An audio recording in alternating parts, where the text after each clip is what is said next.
নমস্কার বন্ধুরা, রন্ধনে বন্ধনে আপনাদের অনেক অনেক স্বাগত। আজকে দেখাবো ডাল পালংয়ের রেসিপি। সেজন্য প্রথমে একটা কড়াইতে কিছুটা মুসুরির ডাল সেদ্ধ বসিয়েছি। মুসুরির ডালটা যখন হাফ সেদ্ধ হয়ে যাবে তখন এখানে অল্প নুন দিয়ে দেবো। এরপরে নিয়েছি কিছুটা পালং শাক, ভালো করে ধুয়ে একটু জলে ভিজিয়ে রেখেছি। এরপরে ডালটা যখন প্রায় 80% সেদ্ধ হয়ে যাবে সেই সময় কেটে রাখা ধুয়ে রাখা পালং শাকটা ডালের মধ্যে দিয়ে দেব। তারপরে এই পালং শাকের মধ্যে সামান্য একটু নুন দেব। এক্সট্রা আর জল দেওয়ার একেবারেই দরকার নেই, কারণ শাকের থেকে জল বেরোবে, তাতেই ডাল আর শাকটা সেদ্ধ হয়ে যাবে। এরপর গ্যাসটাকে সিম করে ঢেকে দিলাম। মিনিট 7-8 পরে ঢাকাটা খুলে নিলাম। দেখুন পালং শাক আর ডাল দুটোই সেদ্ধ হয়ে গেছে। আমি কিন্তু এক্সট্রা জল দিইনি। এরপরে এই ডালটাকে আমি একটা পাত্রে ঢেলে রাখব। অন্যদিকে একটা কড়াইতে 1 চামচ তেল দিয়ে, তেলটা গরম হলে দিয়ে দিলাম 1/4 চামচ সাদা জিরে। তারপরে একটা পেঁয়াজ আর 3 কোয়া রসুন আমি কুচিয়ে রেখেছিলাম, সেগুলো দিয়ে দিলাম। পেঁয়াজ রসুনটাকে একটু ভাজা ভাজা করে নিতে হবে। তারপরে দেব 1/4 চামচ হলুদ, 1/4 চামচ জিরে গুঁড়ো, 1/4 চামচ ধনে গুঁড়ো। সমস্ত মশলা দিয়ে পেঁয়াজ রসুনের সঙ্গে একটু ভাজতে হবে।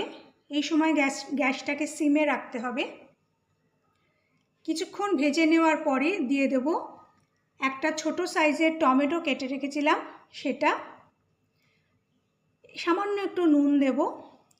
টমেটোটা দিয়ে একটু নাড়াচাড়া করে এরপরে 2টো কাঁচা লঙ্কা অর্ধেক করে দিয়ে দেব। সমস্ত কিছু গ্যাসটা সিমে রেখে একটু নেড়ে চেড়ে দিয়ে এরপরে ডাল আর পালং শাকটা এর মধ্যে দিয়ে দেব। আমি কিন্তু আর এক্সট্রা জল দিইনি, কেননা এই ডাল পালং একটু ঘনই বেশি ভালো লাগে। আপনারা আপনাদের পরিমাণ মতন জল দেবেন। ডালটা দিয়ে সব কিছুর সঙ্গে খুব ভালো করে মিশিয়ে নিতে হবে। তারপরে গ্যাসটা হাই করে তারপর একটু ফুটিয়ে নেব। আমার রেসিপিগুলো যদি ভালো লাগে তাহলে লাইক আর শেয়ার করে দেবেন। আমার চ্যানেলটা প্লিজ সাবস্ক্রাইব করে দেবেন। আপনারা ইচ্ছে করলে এভাবেই নামিয়ে দিতে পারেন, এটাও খেতে খুবই ভালো লাগে। কিন্তু আমি একটা তড়কা দেব, সেই জন্য অন্য একটা কড়াইতে 1/2 চামচ তেল দিয়ে সামান্য একটু পেঁয়াজ রসুন আর আদা তেলের মধ্যে দিয়ে দিলাম। এই আদা রসুন পেঁয়াজটা তেলের মধ্যে একটু লালচে করে ভেজে নিতে হবে।